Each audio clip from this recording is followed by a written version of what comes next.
Shout out to our Twitter audience, Big Joe, Vidora. We're also on TikTok, and we're going to kick off any moment from now.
Okay, thank you, Mr. Bless369.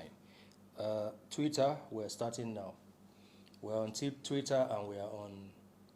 Sweet Soul said he will appear when we are ready. I have appeared. I am now here.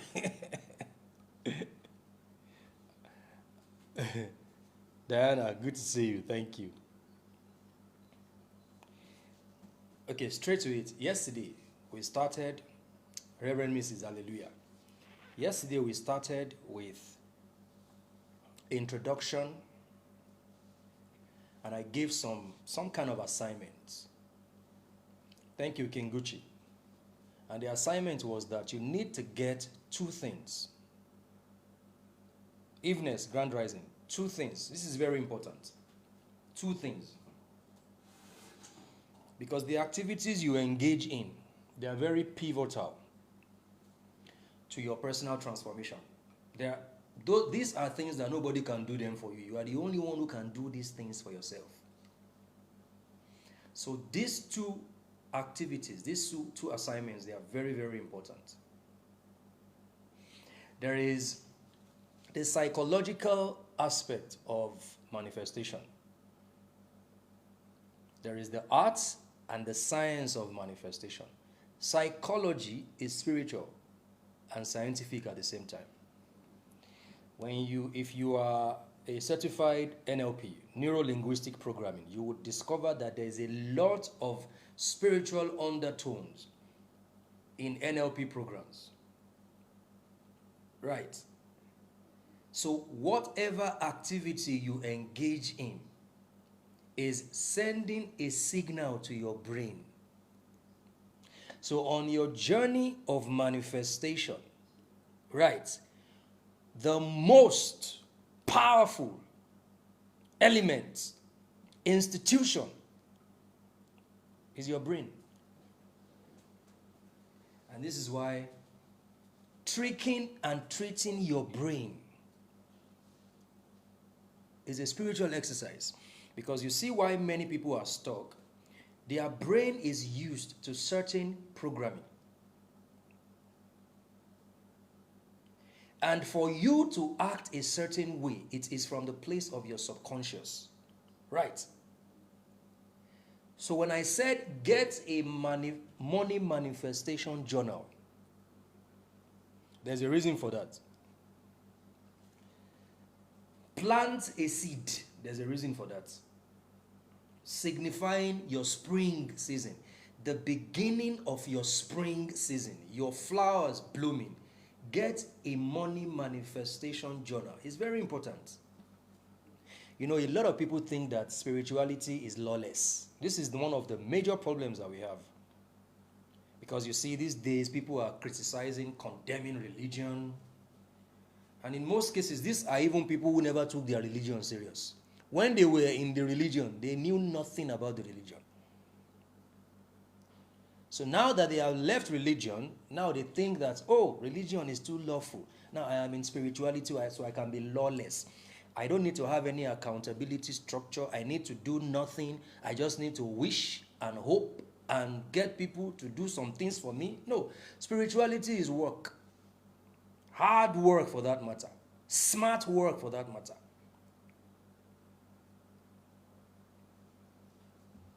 Spirituality is solitude work. Most of the things you are going to power in your life, whilst you are on your authentic spirituality journey, they are going to be from the place of solitude. So if you are not a person who is responsible and given to accountability, you are going to fail. It's better you just find a pastor or an alpha that will be doing whatever they are doing for you. Because when you are on an authentic spirituality journey, nobody is going to wake you up at 3 a.m. You either wake up yourself or you don't. So it's easier for a lot of people to identify with certain religion because it helps them to meet up with some of the requirements needed for their transformation. It may work, it may not work. But when it comes to spirituality, see, it is by intuitive knowledge.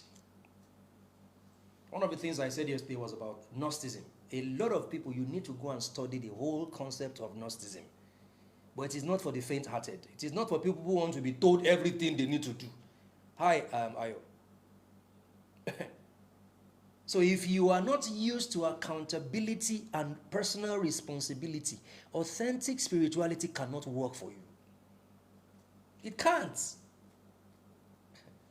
It can't work for you because the whole universe is built on laws. Everything is built on laws. Right? Polarity. Nothing is negative, nothing is positive. Duality. Everything has equal opposites, right?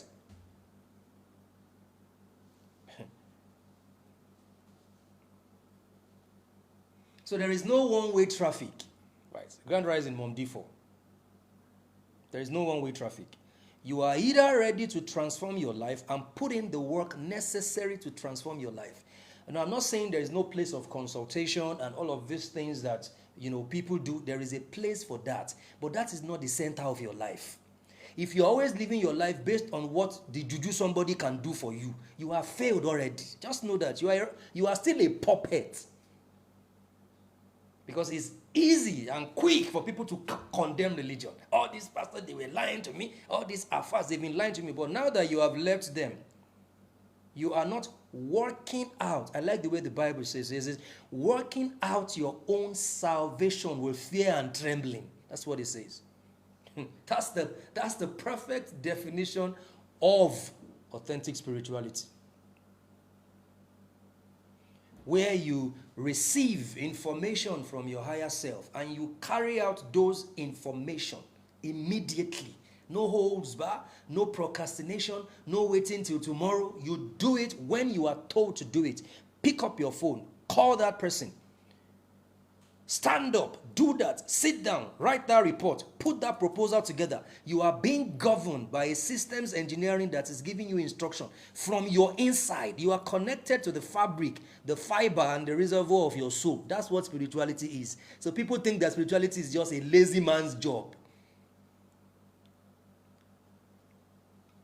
Theoretical atheists. That's, there are a lot of them out there. They think they are spiritual, but they are theoretical atheists. And that's not the right way. That's not an effective way to chaperone the kind of life that you want to live. Discipline, personal responsibility, accountability to self are integral aspects of authentic spirituality, because nobody is going to tell you to fast. No. You are not under anybody's rules and regulations, but you are under the laws of nature. Because nobody can work against the laws of nature. You can't. You can break the rules, but you can't break the law and go scot-free. There are consequences for breaking the laws of nature. There are consequences for breaking the law of resonance, for breaking the law of mind, for breaking the law of correspondence, for breaking the law of gravity. There are consequences, regardless who you pray to, how you pray, how many days you fast. If you break the law, there are consequences. You can break the rule. It's okay to break the rule. So when you live your life based on laws, you are going to power the results that you desire in your life by yourself. And people will just keep wondering, how is she doing it? How is he doing it? When you are dedicated, entirely, completely dedicated to your own elevation and personal transformation, nothing can stop you.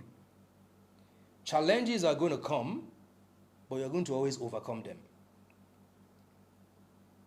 A money manifestation journal. I'm going to mention some other things between today and tomorrow, exercises that you're going to embark on, that you have to see. Let me tell you something, and I always say this to people. There is no sustainable greatness without rituals and routines. The biggest problem a lot of people have is they are easily bored. The biggest problem is they are easily bored. Let me quickly address a question here before I go further. Someone said, do you believe in any religion, Muslim or Christian? Do you think they are both calm? I don't have beliefs. I'm not a believer, I'm a knower. Right. But let me tell you where many people are getting it wrong. You think there is nothing good about religion, and that's a lie. It's an error. There is no idea, there is no concept that exists that is completely wrong and should be discarded. It is a lie. It may not be completely right, but it is not completely wrong.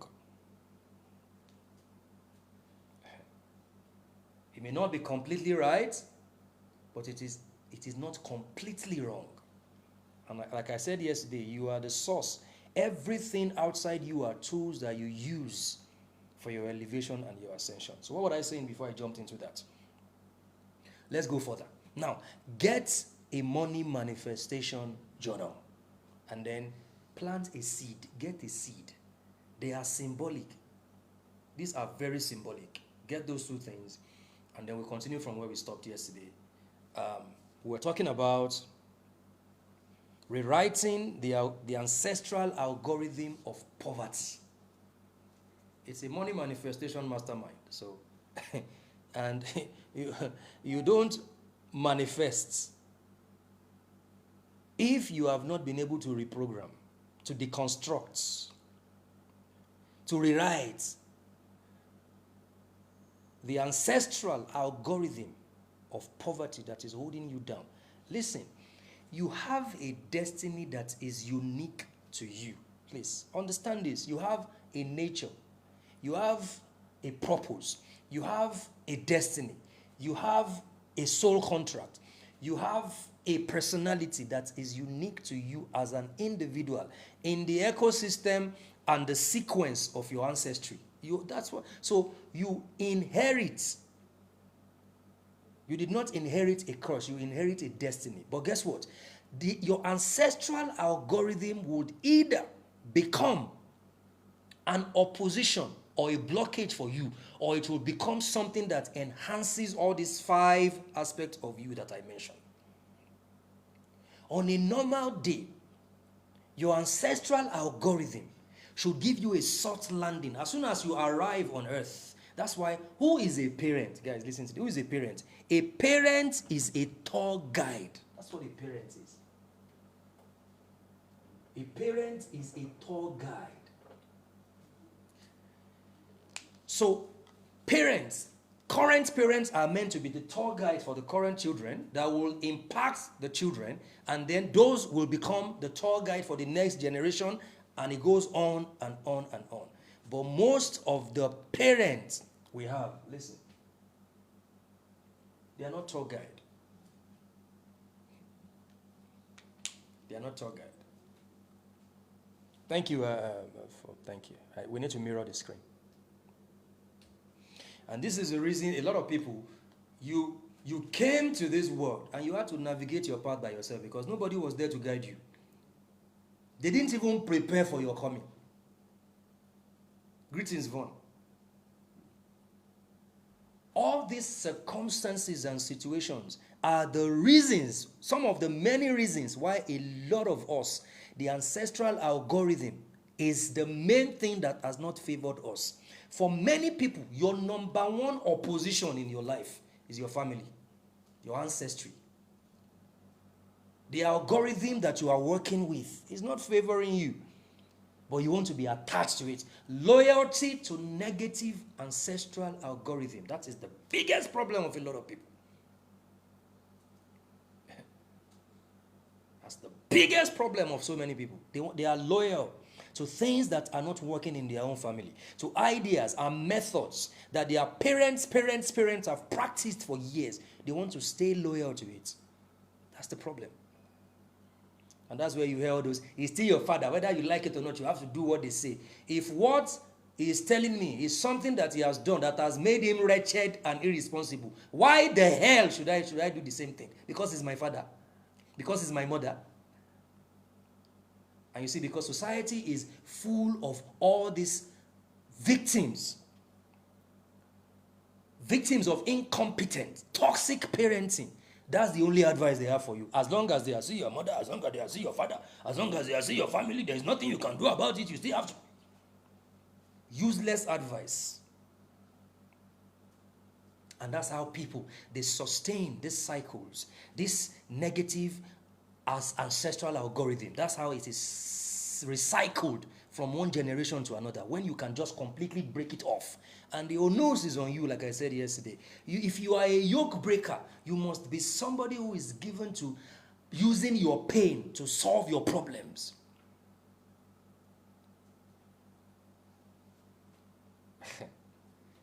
Loyalty to negative ancestral lineage, negative ancestral algorithm. Number 3, energetic. We had number 2 yesterday. Energetic, and of course, that's also spiritual blockage, right? Why people are in scarcity and poverty. Energetic and spiritual blockages. There are people who don't believe in ancestral karma. But let me tell you, whether you believe in it or not, it is real.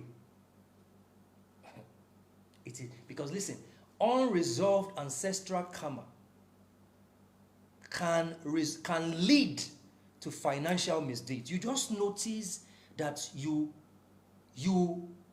are lavish with money. You are lavish with money. You break your own agreements. You break your own promise that you have made. You were broke for 2 years because you misused your financial opportunities. Now you have made money.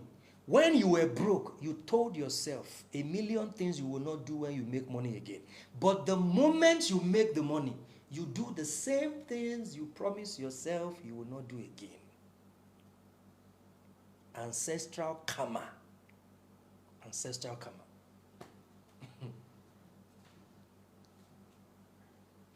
It keeps a lot of people in their own shadow. That's also a shadow. You know, we've talked about shadow self several times, right? There are people, listen to me.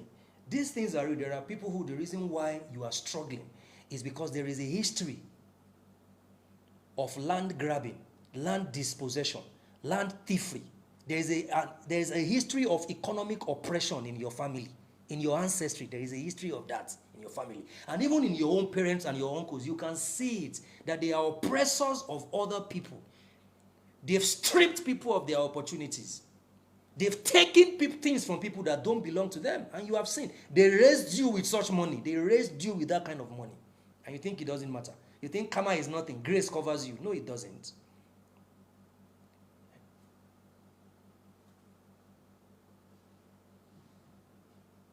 Energetic and spiritual blockages. The things that your ancestors did. Not all your ancestors were good people. Please note that, because in Africa now, because of this crazy idea of our ancestors, we always want to paint our ancestors as completely perfect. No, some of your ancestors were terrible people.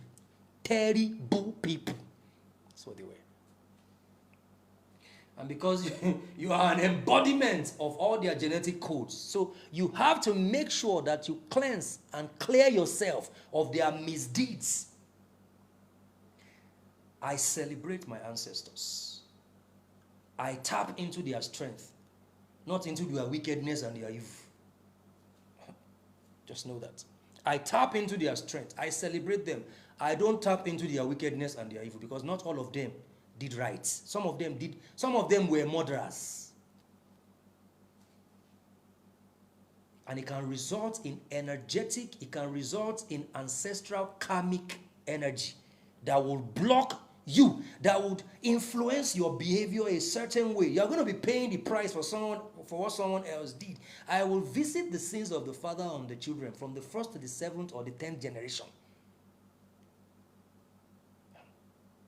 So you are tapping into the goodness, generosity, the glory in your ancestors, not their misdeeds. You're not tapping into those of them who were stealing people's land and killing them. Those of them who were robbing people, oppressing people, intimidating people. No, I don't want to tap into that kind of energy. And I disconnect myself from the consequences of such habits in my ancestors. Because it can lead to economic pain, it can lead to economic weakness and financial instability. Because there are many things going on in your life that you keep asking yourself, why do I do things that I promise myself not to do? It's almost like something is controlling you. An unseen force is controlling your actions. And many times it is linked to ancestral karma. So how do you do? The law of observation. Observe, study your parents. You know, I said it yesterday.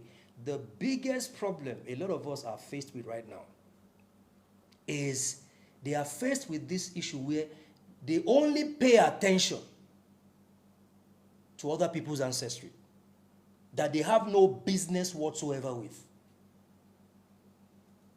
Abraham, Isaac, Jacob, the Arab ancestry, the European ancestry, they know nothing about their own ancestry. They know nothing about their own family tree. Some of you don't even know the names of your grandparents. And you think it doesn't matter to you. How do you identify the patterns, the algorithms you need to deal with? Because every family's legacy is passed from one generation to another through storytelling, through questions and answer sessions. You are meant to know, so you can know the areas. I'll tell you this story. I've said it before. There was this lady that thought that since time immemorial that all our ancestors have always been poor. So the story she bought into, because, you know, religion would not want you to know a lot about your ancestors. So the limited information at her disposal stated that her family has always been a very poor family. They've always been the puppets of society. But when she did an ancestral audit, tomorrow in Abuja, we're going to look at an ancestral audit and investigation. When she did her ancestral audit, she discovered something very powerful that completely turned her life around. It was more or less like that information activated something in her genetic code in her DNA. It activated it, and she said, I can never be broke, stranded like my family members, because it was not always like that. Many of you think your family has always been poor and disadvantaged. In many cases, it was not always like that. Something happened at some point. There was a genetic mutation that took place. There was an accident. There was a terrible poor choice that somebody made. There was an action and inaction that began the pattern of the negativity you are seeing right now. And this lady did this and discovered that one of our great grandmothers, she's from the eastern part of Nigeria, was the leader of the markets. She was the biggest entrepreneur in her time, that everybody were paying homage to her. She never believed that anybody in her family had that kind of status. But she had been crying all her days. Sarah, the mother of the wife of Abraham, that she had no business with. But the day she discovered somebody in her own lineage, in her own genetic sequence, that was also powerful, she said, no, this is why I've always wanted to be an entrepreneur. I will never be a party to whatever pattern is happening in my family.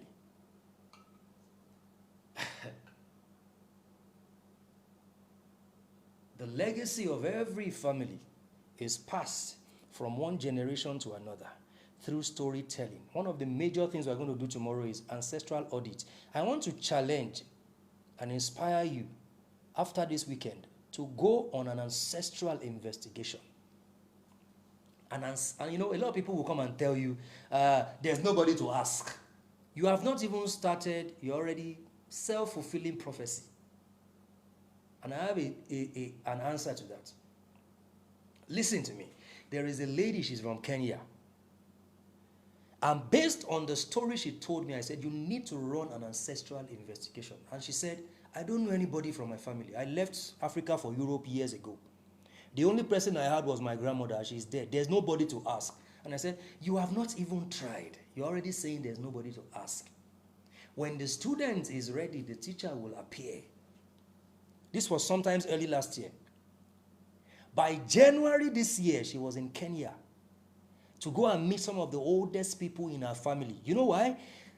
Incidentally or coincidentally, she met one of her old cousins that the last time she spoke with this cousin was 20 years ago on social media.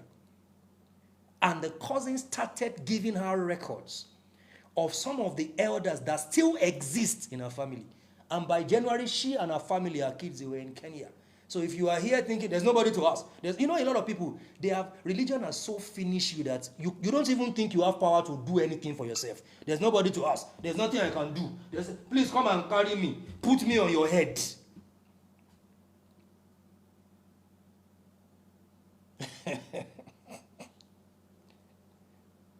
The legacy of every family is passed from one generation to another through storytelling. If there is a pattern that is very common to a lot of people, and I see this in a lot of people, in some families, and it's karmic in nature. When you think it's okay for you to be used by friends, you are not treating yourself based on the way your parents treated you. Please note this. You are treating yourself based on how you saw your parents treat themselves. The way my father treated himself is the way I'm going to treat myself. Because my father is the mirror, is the standard of a man. My mother is the standard of a woman. A lot of you women saw how your mother was okay with being bruised and shattered and abused, and that became your genetic code. It became your standard for how a relationship should be with a man. A lot of you saw how your parents were used and dumped, and they said their reward is in heaven, and it has become a programming language in your subconscious. It's okay to be used and dumped. It's okay for my friends to use me. I'm here to take care of my friends. I'm here. I did that for many years of my life. I don't care if my friends reward me or not. I will make sure that my friends are okay. I don't do that again. If you are my friend, I'm doing something for you, you're not doing it back, I will stop doing it. That's it. Because I didn't come here to be used and dumped.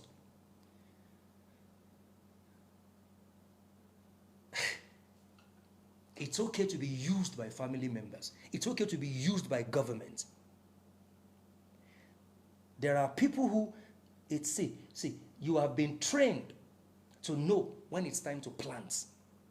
But you have not been trained to know when it's time to harvest. So you are a master planter. You're not a master harvester. These are traceable to ancestral karmic energy. They are traceable to it. And you accept these things as a norm. Come on, guys. I've seen this in people. I saw it in myself for years. I had to redeem myself from it. I saw how my father at 5 a.m., people will knock on his door. He built empires for people all his life, but he never built one for himself. He never built one for himself. But people built empires on his wisdom and his energy and his attention. And I said, no. I told myself in 2020, COVID year, an end has come to this lifestyle. I am going to build a reward system around everything I do. I'm not expecting you to reward me. I have built my reward system already. So whatever I do for you, there is a reward for me. So you can't use me and dump me. Because I saw that. How much attention have you paid to your parents to understand that you are going to become what they are if care is not taken? You're going to become what they are if care is not taken. I saw how the boys that my father groomed, Nigerite Flowflex Tires, that's a company in Nigeria. My father was one of the people that brought the company to Nigeria. When it was time, the company needed to lay some people off and, just cut off from some people. My father was one of the people they told, we don't think this can work again. Let's move on to the next stage. And the boys that he brought into the company were still there. And I've seen that happen to me in my own life several times. How you will walk your ass. How you will slave and break your back for friends. How you will put 11 friends under the roof of your house in a Koyi Web Road. And all of them will still backstab you, betray you. And I still thought, no, that's why I'm alive. I don't care. They can be doing it, but me, I'm going to keep doing the good thing. I will keep doing the good thing for them. Compensating for toxic ancestral algorithm. I can mention names. Some of them are popular. I can mention names of people that lived with me. But I'm not going to chase clout because they don't identify with me in public. So I will not identify with them in public.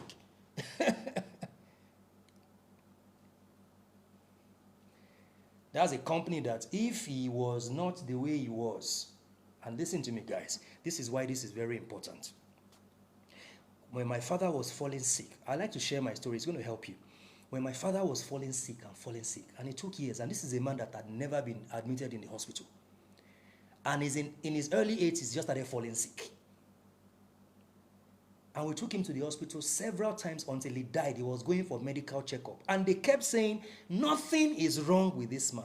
All his organs, medical test report, all the organs are perfect. So nobody knew what was wrong. And one day I said to myself, this man is living in regrets. He has looked at his life, how gifted he was. But he has not seen any form of success. He has failed himself. And he's regretting his life at his age. So the more he did that, the weaker his health became. Because your emotions many times determines how effective or ineffective the organs of your body are. Right? And that was how he was dying slowly until he passed on. And there are many lessons I look at all these things. At my father's burial, the kind of things that people were saying about my father, my mother was crying. And I was looking at my mother, I was like, I am interested in why you are crying. And my mother said, your father was not all these things to me. And I said, yeah, he was not all these things to me too. Great man, but used and dumped by people. And he was okay to be used. So every of my siblings, I tell them, I am seeing the traces of Ababoro in your life. I did not come to this world to be used. I didn't come to this world to suffer. If there is an easy way out, I will take it. As long as it is not against my principles and my values. I will not take the hard way just to prove any ancestral nonsense to myself.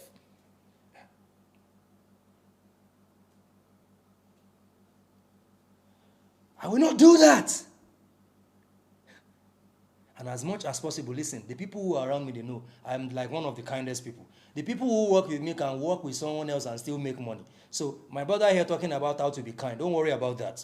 If you are a kind person, you know you are a kind person. I don't have to carry a placard. I am kind. No, I am a kind person and people around me know I'm a kind person. So know that about yourself. And you don't have to prove that you are kind to people because you are kind. But you should never allow yourself to be used.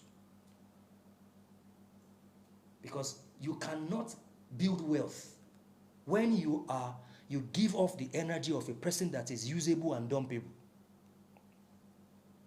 You know when it is time to plant, but when it is time to harvest, you're not really interested. Let them not say I am too materialistic. Let them not say, one of my proteges, Ibro, when Ibro started making millions, he's a millionaire now, and one day he bought me a bag.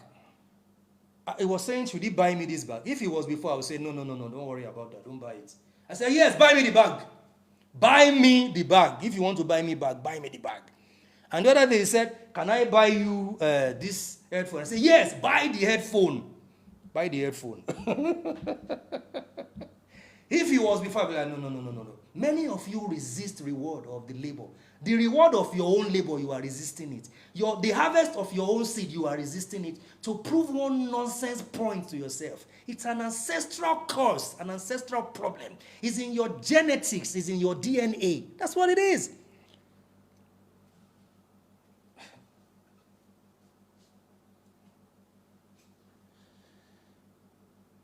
Because then they tell you it's okay for you to work, but it's not okay for you to enjoy.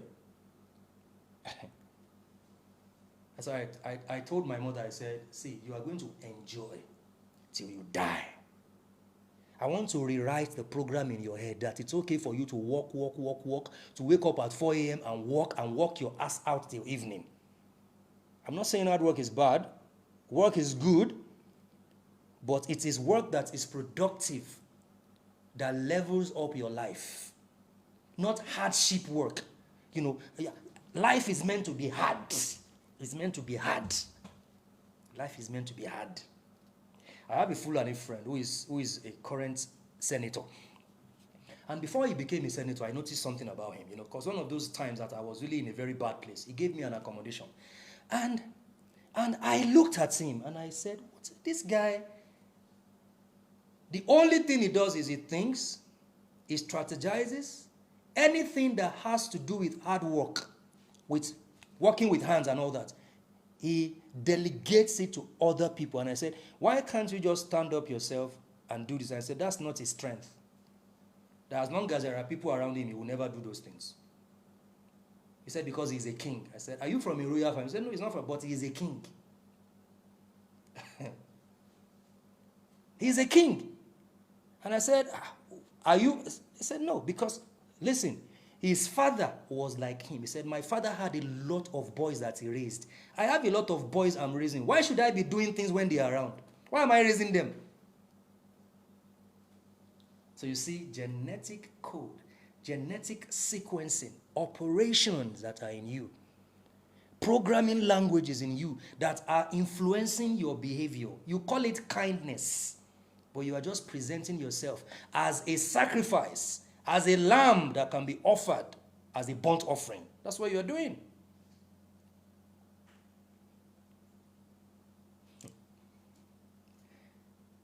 Number 4, environment. This is one thing that there's a lot of misconception when it comes to ancestral algorithm, generational patterns. People try to, evade the environmental factor. Systemic influences. Do you know that there are a lot of people that if they had lived somewhere else, probably their lives would be better? Environment has contributed immensely to the life, to how some people's destiny has turned out. I'm telling you, motivational speakers are come and tell you, it's not about your environment. But see, listen to me. Environment has contributed immensely to how some people's destiny has turned out.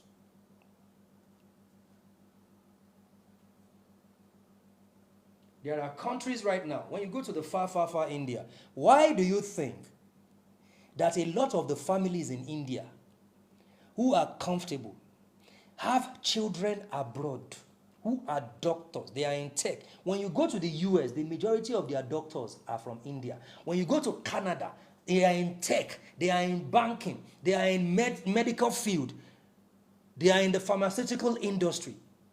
And they are able to rewrite the story of their family because they changed their environment. Their environment. This is why I don't completely castigate people who leave Nigeria, as long as you are doing it not from ignorance. There are people who are doing it from ignorance. There are people who, based on their destiny, they needed to leave Nigeria to power anything substantial in their ancestral lineage. There is a young man that is currently in Dubai. He has a tech company in Dubai, another one in Turkey. And he grew up in Ilorin. So imagine he did not leave Ilorin. The best he will be is an Afa.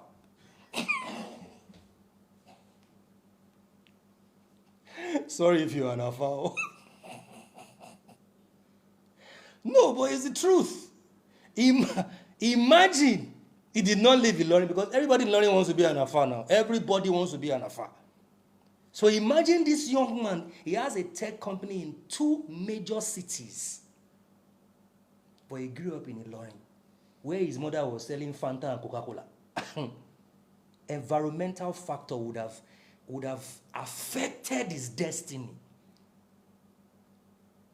Nobody is telling you don't leave Nigeria, but Japa would lead you to chaos. You don't japa. If you are relocating because there is something in you based on your destiny that says there's something better for you out there. But the majority of people, it is japa they are doing. That's why they can't have tech company. The young man that has a tech company in Dubai and in Turkey, he did not japa. His destiny called him, and you cannot disobey your destiny. Because listen to me, in every environment, there are cultural conditioning. The reason why some people are broke and poor is because in their culture, wealth accumulation is illegal. You should not have too much in their culture. You should not have too much. Little is okay for you, and they call it contentment. You have to be contented with what? You know, people who brand this thing, they will use Bible, they will use Quran to deceive themselves when they are misunderstanding those scriptures. Don't have too much. Just live small. Cultural conditioning against wealth accumulation. There is that part in a lot of people's life.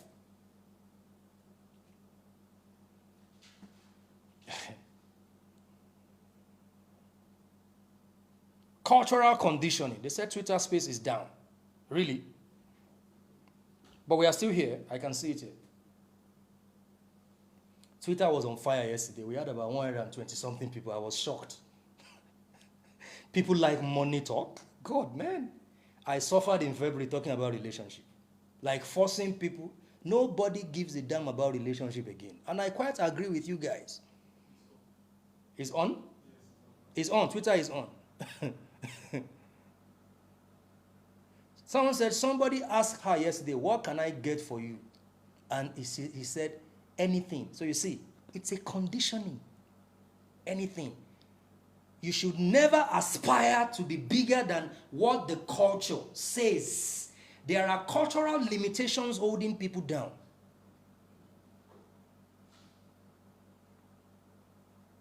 Everybody in the Ghana community, in this our community is like this, so you cannot come and now say you want to be this.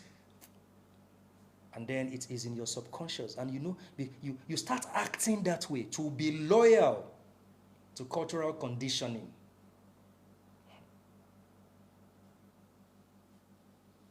You are loyal to cultural conditioning. There's a lot of that. Yesterday I told you, I said, one of the ways poverty is transferred, the culture and mentality of poverty is transferred from one generation to another, is through marriage. That's one of the most, see, let me tell you something. I was talking to someone yesterday. If you are single, don't rush into marriage. Don't listen to anybody. Everything has changed. If you are still single, it is not the time to rush. You are meant to sit down and take your time. If you have waited this long, it is not the time to rush. Because marriage can destroy you, can finish you. Marriage is good if you do it right. The single life, your small single life you are enjoying, you can lose that and lose your life if you jump into a wrong marriage. So you have to have my kind of mind. Nobody can put pressure on me. Even my family, they have left me alone. You can't put pressure on me. You can't. Because I will not invest so much in myself. And then I sit down, I bring somebody into my life that will destroy my years of investment and hard work. It's not going to work. It's not going to work. Let me eat my draw soup and fish and sleep and wake up with my pillow by my side. I'm okay with that.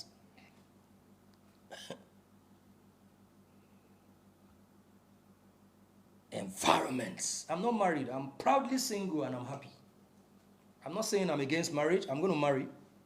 But it must be 100%. Cultural conditioning. Cultural conditioning. We had a security man. I don't have kids. We have a security man, a gate man. I've told you this story before. I am such a student of life that I learn from everything. I am sexually active, if that's what you want to know. So, because I don't believe all those things that people are saying. My life is very unconventional. So if you are too religious, you will not like me. So you can't tell me at my age that I should go and preach that to the gullible, not to me.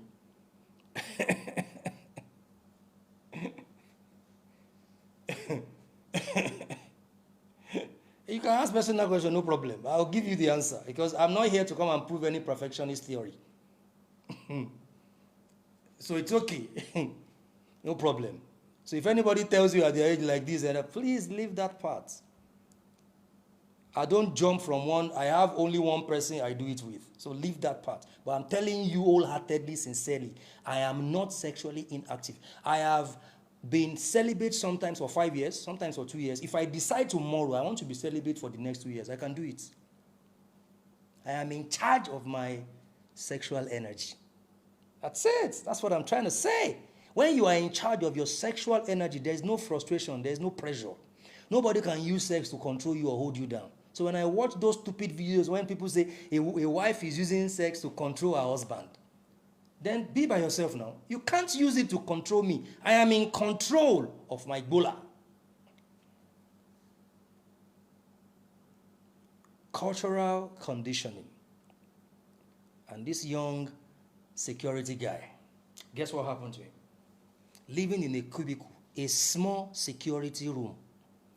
Small security room that this boy was living in. Salary of 25,000 naira.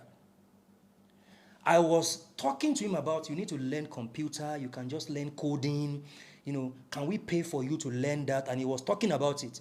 Then one day this young man woke up and said, I am traveling to Jos. I am traveling to Jos. And I said, to Jos to go and do what? My grandma told me that there is a girl in the village she wants me to marry. Hey! God. I said, poverty has called him. Oh God, that's how poverty calls people. And they answer. Jesus said, my sheep knows my voice, and the voice of a stranger they will not follow. So the voice he is used to is the voice of poverty. So he must answer poverty. If you were not born with a silver spoon, poverty will always call your name. You are the one that will say, no, poverty, I won't answer you. If your parents did not do the work of overcoming and destroying the genetic code of poverty, you have a lot of work to do because poverty will always call you. Poverty knows your name. Poverty knows your name and it will always call you. And poverty called that boy through his grandmother. And he traveled to the village to Jos. And I asked him, who is this girl your grandmother wants you to marry? A 26-year-old boy. He said, he's in the village. What does she do? Nothing. What skills does she have? No skill. What's her educational background? No educational background. And he did the marriage. And he brought the girl back to the small cubicle room security house where if you put the smallest bed, no space to walk to the toilet again. And both of them started their life to continue the negative ancestral algorithm of poverty in their family. So you see, cultural conditioning. My grandma said it, I must do it. And that's how poverty has been calling a lot of people. And they answer poverty. So you see, they are answering poverty. They are giving heed to poverty. Cultural conditioning against wealth accumulation. We're not meant to be rich in this family. Now let's go to something very important. And this is the part where you need to really pay attention to. And before you do, this is unique to everybody. You must first do a self-audit. It begins with personal audit, personal assessment. An unexamined life is not worth living. What did I say? An unexamined life is not worth what? It's not worth living.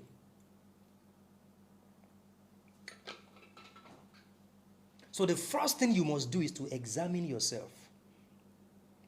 You are not hard on yourself. You're not trying to judge yourself. No. You want to know yourself better. You want to explore every fiber of your being. You want to go back to the trajectory of your life. Study your life. We're going to look at the 9-year cycle. There's something called 9 years cycle in numerology. How was my life from age 1 to 9?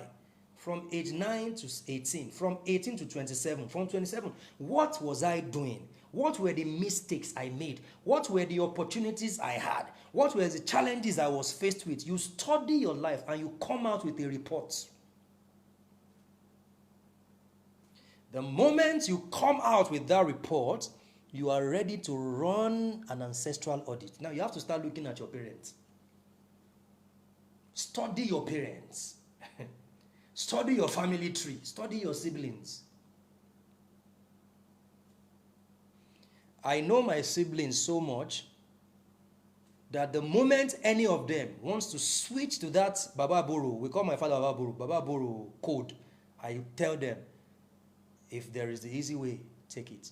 It doesn't always, you don't have to uphold your principles and values through the hard way. Sometimes the universe, sometimes because of your investment in yourself, sometimes there is an easy way to get your result. Take it.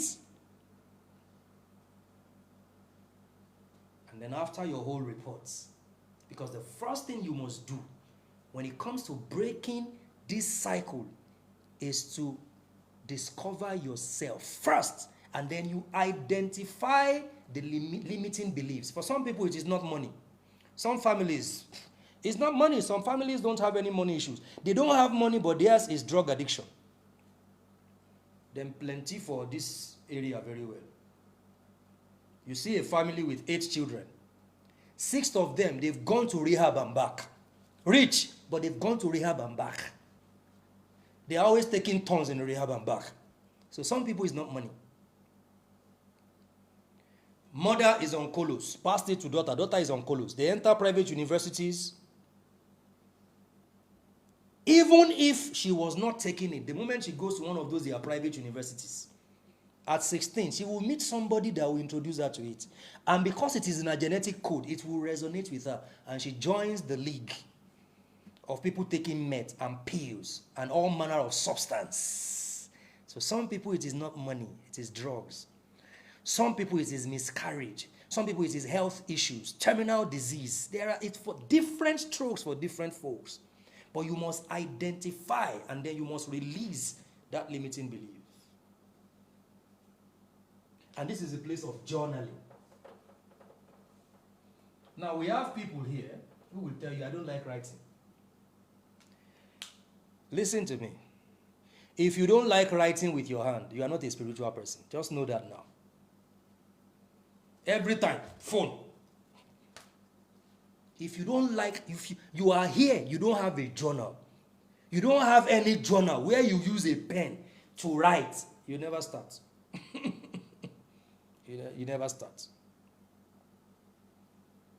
I was telling them in the VIP, I said, one of the things that I gave into that I'm going to stop is using online platform to calculate people's numerology chart. I won't do it again.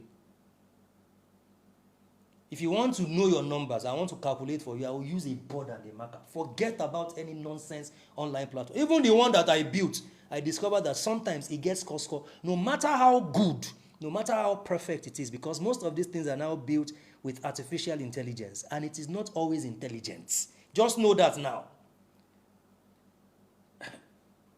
So if you are here, you don't have any journal where you use your hand with a pen, with a pencil to write, you never start. Because you must write down the limiting beliefs. You must write them down. You are taking a report. It's a report. It's an assessment. It's an audit. You must write down the money beliefs you have absorbed from your family. The beliefs that you have absorbed from your family. You must write them down in that journal. And you must ask yourself questions.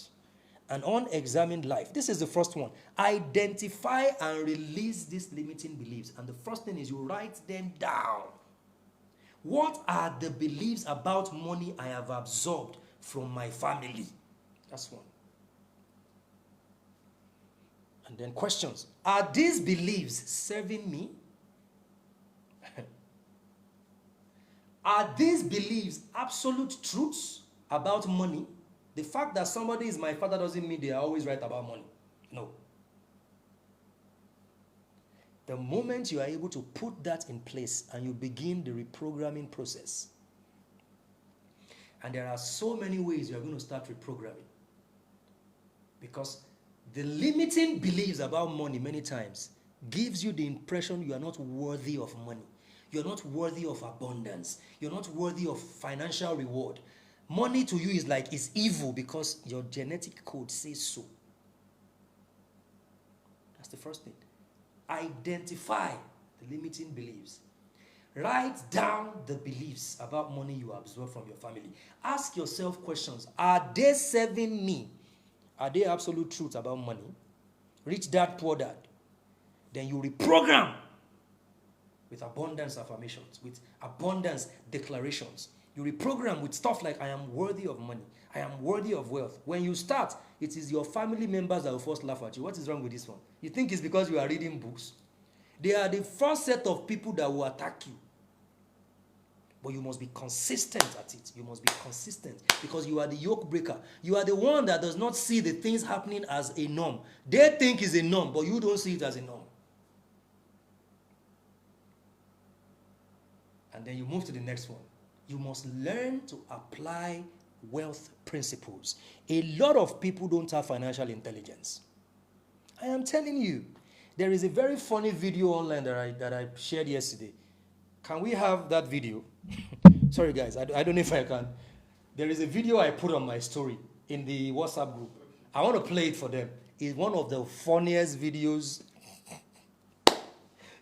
And there is a lot of lesson to learn in that video because a lot of you are allowing people to put pressure on you so you can spend your money anyhow. You don't have any principle of wealth creation. There are people in your life who, as long as you make them happy, you can empty your bank. You must make me happy by emptying your bank. Are you ready? Now, guys, watch this video. Let me play this video for you. What is it? Keep doing transfer for every touching story. Your own story will later be touching. Did you hear that? He said, if you are always doing transfer for every touching story, your own story will later be touching. If you are always doing transfer for every touching story, your own story will later be touching. So learning and applying wealth principles is one of the surest ways to break away, because the reason your parents are poor is because they didn't have any principle of wealth. There are no values and principles that they attach to wealth creation. They are emotional around money. They are impulsive around money. They spend to make other people happy. Nah. Financial literacy, financial intelligence, budgeting, investing, wealth building. See, anybody that is not sitting down with you to discuss these things, they are not worthy to be your partner in life. Just know this and know peace. Because see, poverty will always call you because poverty knows your name. So it will send people into your life who want you to answer poverty. The only thing they talk about, how you are going to spend money on them to prove you love them, is spending. You must be spending. How can you not spend on them for a day or 1 week? No, it's abnormal. You must spend. You must spend and spend. Because the devil has sent them to you. Because they must be the one to make you answer poverty. And when you lose all your money and you are broke, they are the first set of people that will leave you alone and laugh at you. You're not serious. What kind of useless man are you? What kind of useless woman are you? Some women are even supporting their men. You are useless. But they made you because you lack financial literacy and intelligence. No budget, no investing. I was telling somebody, somebody saw an account I have. So I told my bank, I said, every day, and I've been doing this for months, every day you must take a particular amount of money from my account, and I don't have to know about it. So they programmed it that way. If I tell you how much is in that account, and I said, I don't have access to this account until particular time, whenever I need it. And listen to me, I have never been pressured to go to that account. So no human being alive, if you like, make you vomit blood. You will not pressure me to go and touch that account. Except maybe it's my mother or maybe my family. But we never get to that point. Financial literacy. Financial literacy. The actions that you put in place. Your relationship with money. A lot of you, and I'm going to say this to a lot of you women. These days, because you want to prove something to people, you want to post pictures and videos on your WhatsApp story about the new restaurant you went to, you push your men to always go out to eat. One of the things that is taking, because see, listen, everybody is not an odogu. Everybody is not a criminal. A lot of people are working for their money. Because one of the ways poverty will come back to you and call you is financial ignorance, incompetence, and illiteracy. And there are people in your life that are structured. They are structured around you to make you go back to nothing financially. And take me out. Take me out. There's nothing wrong with going out maybe once in 2 weeks. But you, take me out. Do you know how much they spend in Abuja every day? Every time I go out in Abuja, I spend 150K, 120K for one dinner, 2 people.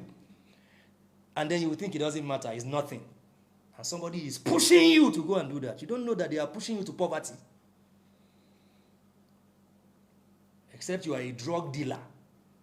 Or you are an errand boy to politics, or you are into money laundering. You must learn and apply wealth principles so that nobody is putting you under pressure to do something that is not within your scope when it comes to your money life. I made a tweet today. Let me read the tweet to you.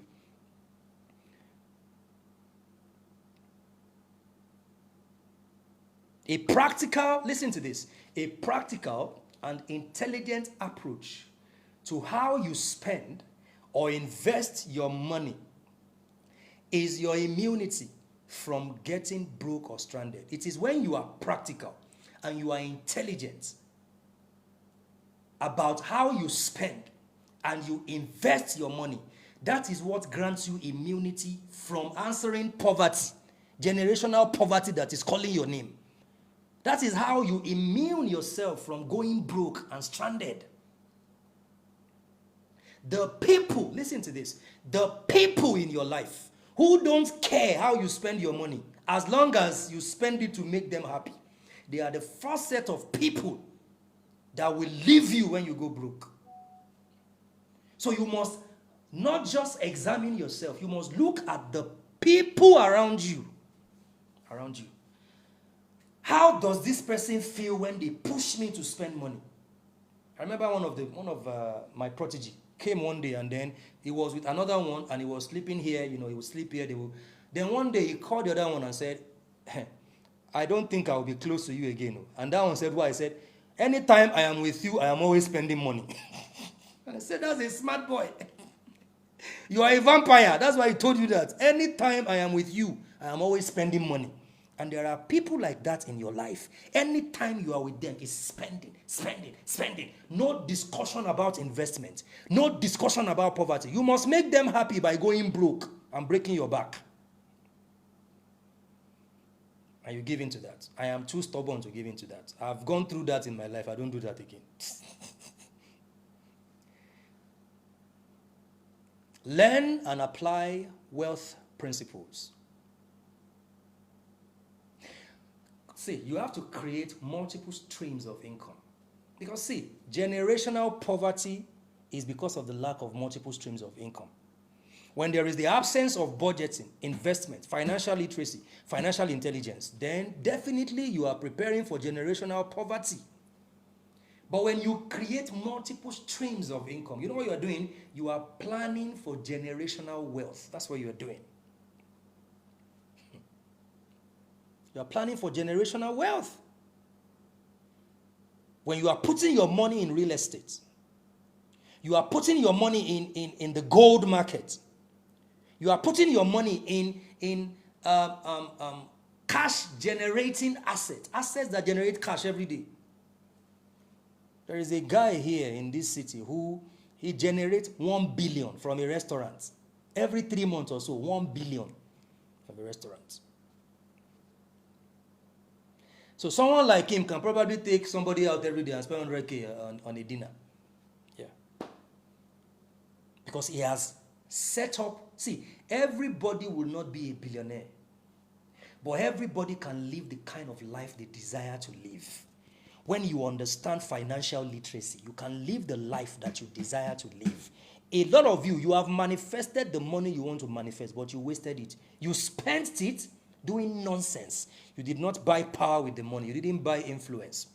You didn't use the money as a leverage for your next move. You spent it jumping here, helter-skelter, on useless things. That's what you did. That's why you think you did not manifest the money. But you did. Ask your bank to send you your account report in the last 1 year and see how much money has passed through you to restaurants. Has passed through you to doing things that are irrelevant.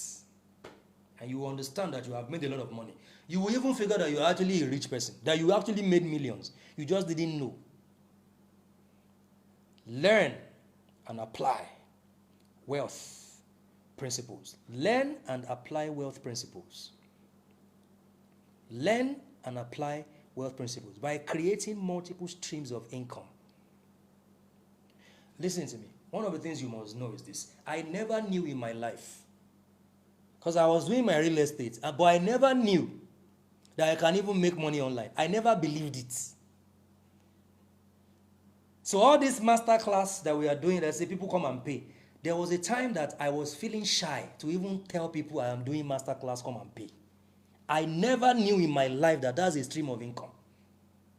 Even though all the money are going back into it, we are doing free events and doing this and supporting people online and doing all that. I never, but it has, in principle, technically it has become a stream of income. Now my subscription page on TikTok, I want to build it to 1,000 people. That's some real good dollars that can actually maybe buy fuel every week. Multiple streams of income. Monetize everything around you. And then invest the money, reinvest the money. And anybody you are going to have in your core circle must be somebody who is, let's invest the money. A lot of things are not important. Birthday sometimes is not important. Party is not important. Sending your children to expensive schools you can't afford is not important. All these useless celebrations are not important. You are just trying to please people. That's it.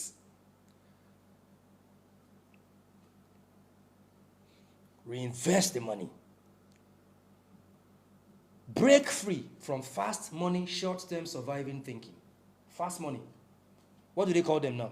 EFCC has released, what has EFCC released? What do they call this thing? These people that tell you bring 500,000 gets this. Ponzi scheme. Do you know that it is poverty mentality? Ponzi scheme is targeted at people with poverty mentality. Just know that now. You have 5 million, you are investing it in a Ponzi scheme. You have been able to raise 5 million, but the only place you can invest your 5 million is in somebody who is not selling anything that is telling you, I will give you 1 million every month. You have a mental problem. Anything you don't understand, don't put your money in it. I don't understand Forex. I will never put my money in it. It works for some people because they understand it. That's it. Anything I cannot be in charge of, I'd rather take that money and go and open a restaurant that will know that I am in charge than put my money in Forex. I don't understand Forex. I don't understand it. So I won't fear of missing out. That's the latest thing they are doing. Crypto, crypto, crypto. I do not understand it. And I don't necessarily have to do it. There are other things I can do to reinvest my money.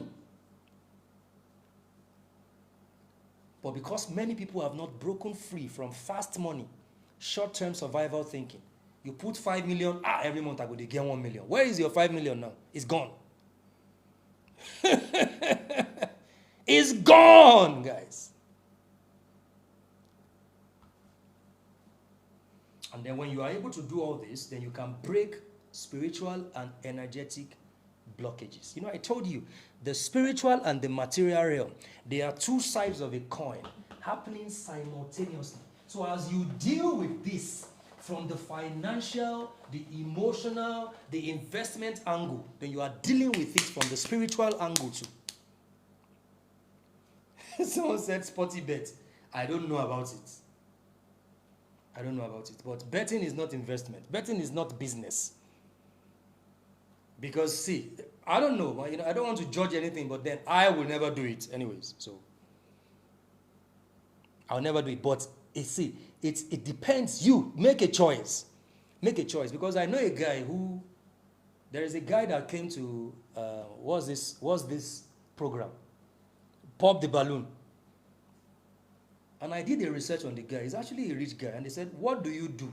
And he said, I'm into betting. I said, the guy said he's into betting.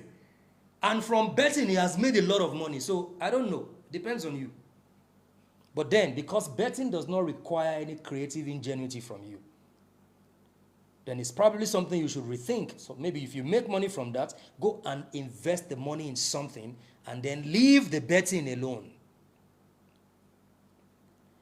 Capital market investment, anything you don't understand, that's the key point here. Don't put your money in it. Don't put your money in it. Even the stock market can be very fraudulent. Don't put your money in it. There are a lot of things you can put your money in that will generate revenue for you, that will help you build generational wealth. There is a young man that partnered with a tech company. So these three guys came to me last year, and they said they were building an app. It's a tech company. And one of them said he's the one that has the money. Young man, young boy. And the guy that is building the app didn't have any money. And this boy that has money said, okay, I am going to drop all the money for this. Give me 40% shares of the company. And that was the whole argument. They were, no, I can't give you 40. I don't know how big this company will be in future. Later on, they settled. So you see, he has put his money in something because he has done his feasibility study. He knows that this real estate app is going to work. But you know, many people, they will never, even if their friend is the one doing that, they will never put their money in it. But the next Ponzi scheme on social media, the next agric fake investments, that's where they're going to put their money. So they're going to put their money. Number 3, break spiritual and energetic blockages. This is it. Or just write break. That's it. Break. Because see, the path to your freedom is laced with collection of data. Everything you are doing, you are collecting data that you are going to work with. And this is the spiritual angle now, the energetic angle. The energy healing Reiki angle, where you perform ancestral clearing. There are ritual prayers, there are ritual candle work, there are fasting that you do, there are things that you do spiritually that enhance your soul, that enhance your subtle body to help you break all the negative ancestral algorithm of poverty in your life. Energy work. Because energy work helps you to cut ties with scarcity energy. Everything is an energy field vibrating a frequency. Every problem and challenge you are going through is energy related. Please note that is energy related. If you can deal with it from the energy angle, then you have dealt with it completely. That's how to have sustainable transformation and healing in your life. Energy healing. Perform ancestral clearing rituals. Power cycle. You know, I told you yesterday about the power cycle program that we have. It's just 30 minutes and just 60,000 naira. When you engage in power cycle, using numerology to know your power cycle day and night, and you engage in it consistently, what you are doing is you are clearing negative ancestral algorithm. You are rewriting them. Those toxicity, you are rewriting them. You are getting rid of them through the activities of your power cycle. 6,000, not 60,000. Because all the activities in the power cycle are the activities they're going to recommend to you, even for energy work, meditation, visualization, imagination, ritual bath, all of those. Those are the things they're going to recommend for, even in energy work and Reiki. One of the things that I'm always careful to recommend to people, because I know that there are too many charlatans out there these days, is on this journey of breaking the yoke, sometimes you need to seek guidance from spiritual mentors. Yeah, there is something called past life healing. How many people here know about past life healing?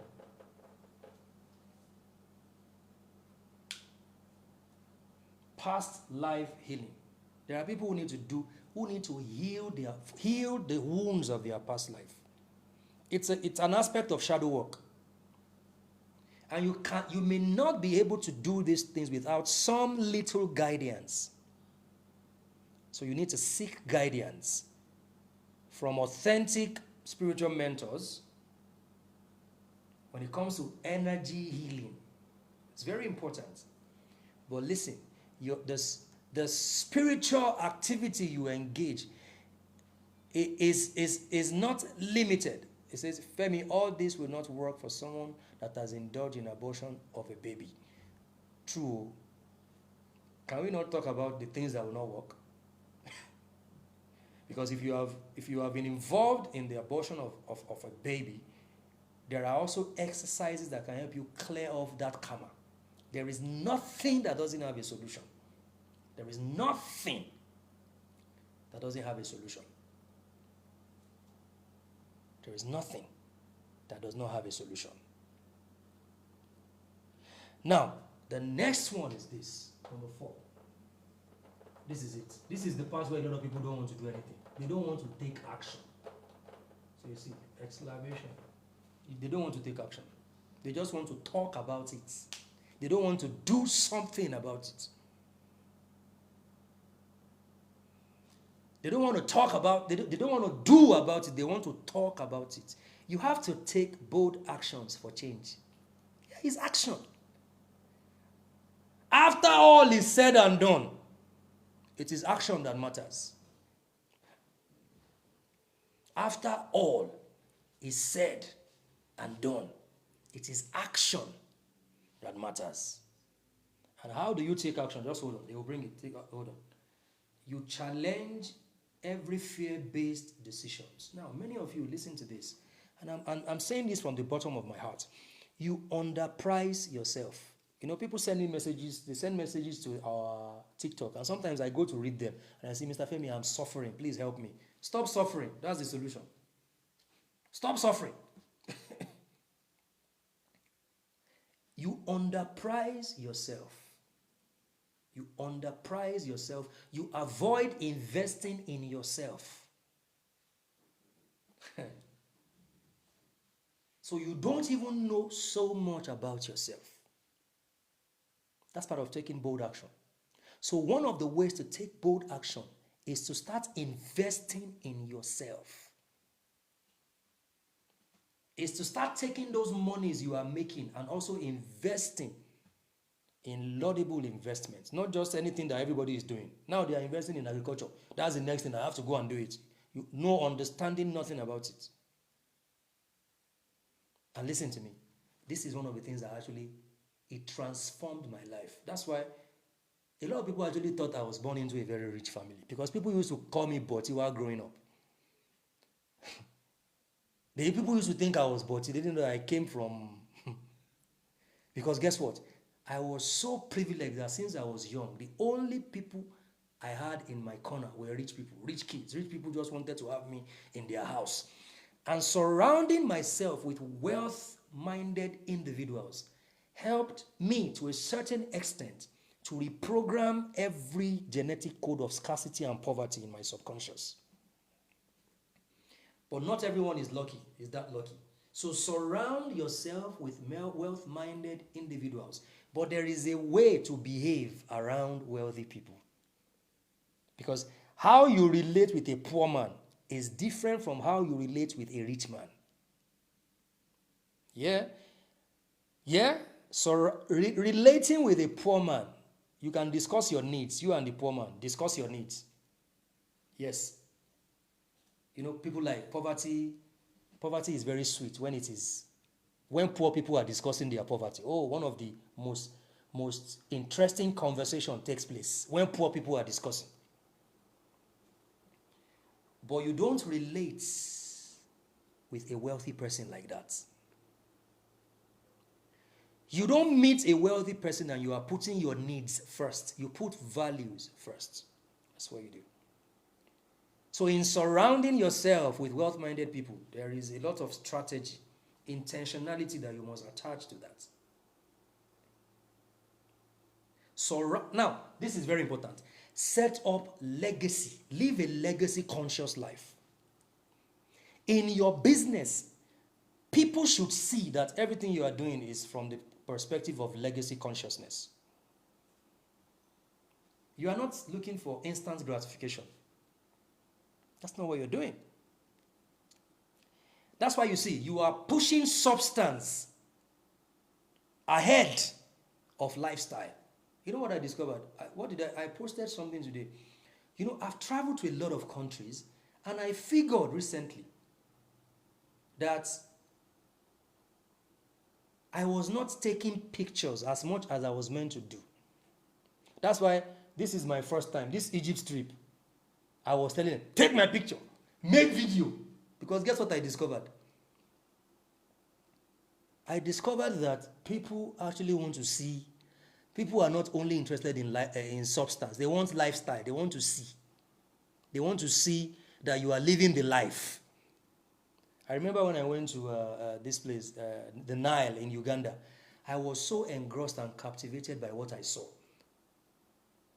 that I forgot to take pictures. It was when I was on my way to the airport, coming back to Nigeria, I said, I didn't even take picture of me at the Nile.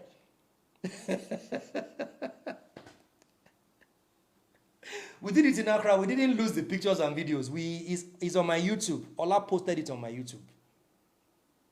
He posted it on my YouTube. Because guess what?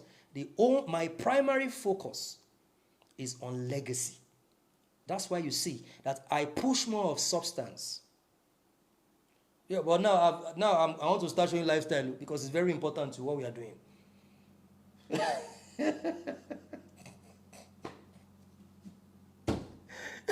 Because see, and that's why a lot of you, you are following time wasters.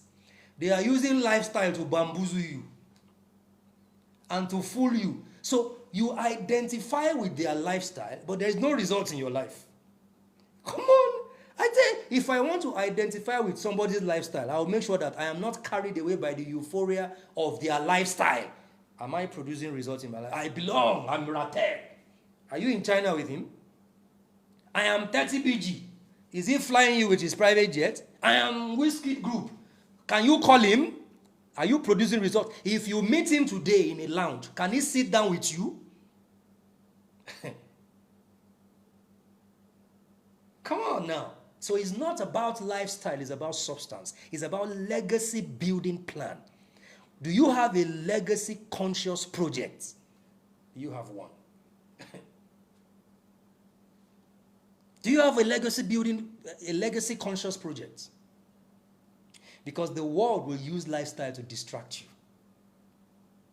The world will use lifestyle to distract you. And if you are not smart and wise about it, you will be carried away by other people's lifestyle. I can never be poor. And you too, you say it with them. I can never be poor. But you are poor. So, I can never be poor. Wait, let me check first. I hope I am not becoming poor. Okay, I'm not poor. Okay, me too, I can never be poor. Check. Double check. We are the royal beast priesthood and the best people in all of the world. Nothing bad can happen to us. And you say it with them. Check. Am I a royal priesthood or a charlatan? Check. Be sure. Because you will be carried away by those things you are saying, but you can't walk the talk. When you are not legacy conscious. One way to break away from generational curse is a legacy conscious life. Because, see, lifestyle, other people's lifestyle and their movement, the groups they are building, their gang that they are bringing, their fans club that they are building, will distract you and take your attention away from what is really important. That you would even forget that nothing good is happening in your life. But you will fight because of a celebrity. You will fight your friend because of a celebrity. You will fight your friend because of a politician. Because of a politician, you will fight your friend. Legacy conscious lifestyle is better than just show off. It's very important. When you set this up, what you have done for yourself is you have taken a bold step.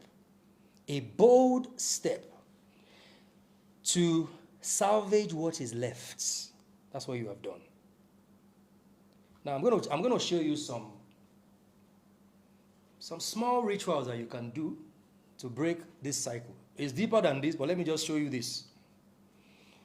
Now, this is something that a lot of people, if you are too religious, this part, you may not agree with it, and I'm fine by that. And these are practices I do from time to time. There is a practice called ancestral money offering. Somebody write that in the comment section. Ancestral money offering.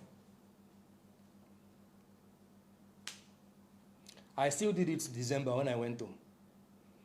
Me and my brother went to my father's grave to go and do an ancestral money offering because he's our latest ancestor. Ancestral money offering. You know, they tell you when the person is dead, they are dead, leave them alone. They are lying to you.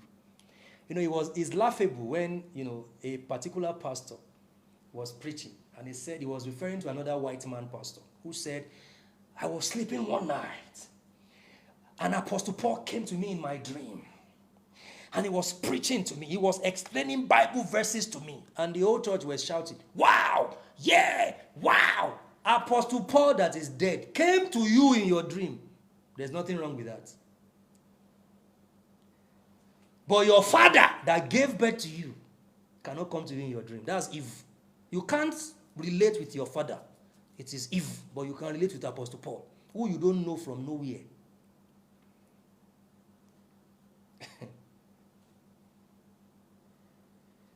Ancestral, if you can't find the grave of your ancestor, just do the ancestral money offering. But ancestral money offering is a key component when it comes to commanding wealth. Now, some of your ancestors, they could not materialize the wealth they came to this world with. You can tap into that and become the one to materialize it on their behalf. Ancestral money offering. Honor your ancestors and require that whatever wealth that you did not materialize in your incarnate existence, give it to me. When my father died and, I went to see him and I entered the room where he was because we embalmed him in the house. these days, they take people there, they start taking their body parts. We embalmed him in the house, and I entered the room and I said, people should leave me with him. And I spent 1 hour with him in the room. And I was having discussion with him. Christians won't like this. This is demonic and evil. Now, Unasabi, no problem, it's demonic and evil, but I do it.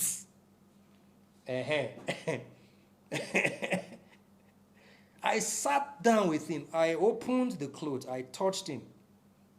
I said, you can hear me. You can hear me. You are not dead. There is no dead thing in this quantum field. Nothing dies. Everything is alive. Everything is alive. Nothing dies. And I said, everything that you did not do for us when you were in this, when you were in your place of ego, now you are gone from this dimension. Your ego is gone. This is the death of your ego. Now begin to go miles ahead of me and begin to do those things. I started speaking to him. And I told him, I said, every now and then, I am going to do ancestral money offering for you. So in December, one of my favorite sisters, Nneka, gave us a very hot drink. And I was like, yeah, I'm going to use this drink so that Nneka can also tap from that blessing. And I gave it to my brother. And we did our yearly ancestral money offering. Honor your ancestors and request financial blessings. Anybody that tells you that speaking to your ancestors who are gone from this existence is evil, that person is your enemy. Run away from them. There's a lot you can tap into. You didn't do it in your father's grave. That's where we did ours. We went to our father's grave and did it there. We tapped into it. That's what we did. Ancestral money offering can unlock abundance for you. Because your ancestors, they want you to succeed. Some of them made a lot of mistakes that they regret. They are no longer in this dimension of ego self. They've left this ego self. So they are now saying clearly like, oh. And they want you to succeed. So tap into the ancestral power that they still possess. And we took the money after that and we gave it to a beggar or someone, Because see, the blessing must go around. It must go around. And there is nothing evil about it. Candle ritual for abundance. Very important. Whatever you do, this is symbolic. It can be any amount of money. Someone said, my mom was just buried today. Can we do our mothers also? Definitely do it. Do it. Go to your mother's grave and speak to her. I mean, Oropo just preached to you that a pastor in America called Apostle Paul was speaking to him. You were shouting, oh, preacher and pastor. So we're talking about your own parents now. If Apostle Paul is not evil, demonic, why should your parents be demonic? So sorry for your loss, but do it. Do it. Do this. Communicate. There is a lot you can tap into because their energy is still present with you to help you. Candle ritual for abundance. Use green candle. Use gold candle. Use purple candles. Wealth affirmations. These are symbolic. When you do this, what you are doing is you are activating the right aura. You are saturating your environment. When you do something symbolic, it gives you, wow, there is a way you feel when you burn candles and incense. And then another thing, from ancestral money offering, then you move. This is not as if you move to journaling and consciously creating financial habits. That's very important. Because you are rewriting your family money story, right? So every day, journal. There's something called story writing and storytelling. One of the exercises for manifestation is story writing and storytelling. And I did that. Rewrite the story of your family algorithm. Rewrite it in your manifestation journal. And then start declaring that story. And it begins to influence your actions and behaviors around money. And lastly, use numerology. Listen to this. Use numerology. The interesting thing is a lot of people, because we are in the day and age where everybody's talking about numerology, but few people really understand how to produce results with it. But when you understand numerology, it will be easier for you to power sustainable growth and abundance, not just in your life, but also in your business. Use numerology for business and wealth. Align your actions with numerologically based strategies. I was doing a research for one of my clients who is in the cosmetics industry, and I was doing a research for her about Fenty Beauty, Rihanna's company, and I was seeing esoteric undertones in Fenty Beauty. And even in the Savage X Beauty, the lingerie line of Rihanna, you could literally, if you understand, you start seeing numerology. You start seeing esotericism play out in all of this. And I have a book on numerology called Transform Your Life with Numbers. The e-copy is 6,000 Naira. You can also get that. You can send a message. It helps you to know your 3 unique birth codes. And then from there, you'll be able to know other numbers. It's deeper. There are deeper dimensions. But you can begin with this. We're going to stop there now. And we're coming back again at 8 p.m. tonight. This is going to be an epic weekend, I told you. See, let me tell you, after this weekend, if your life remains the same, blame yourself. That's it. Blame, because I have seen people. The reason I don't want to bring people up to come and be sharing testimonies, you know why? I don't want testimony to be my selling point. Because what happens if 1 week nobody has a testimony? You have to go and create one lie. You have to go and concoct and script a lie to come and tell people. But let me tell you the truth. Great things are happening. People are applying these strategies and techniques, and they are getting their desired results massively. I've told you the story of a lady. December, she could not pay. She struggled to pay for a mastermind. By February, she was donating money in hundreds of thousands to support the event we had in February.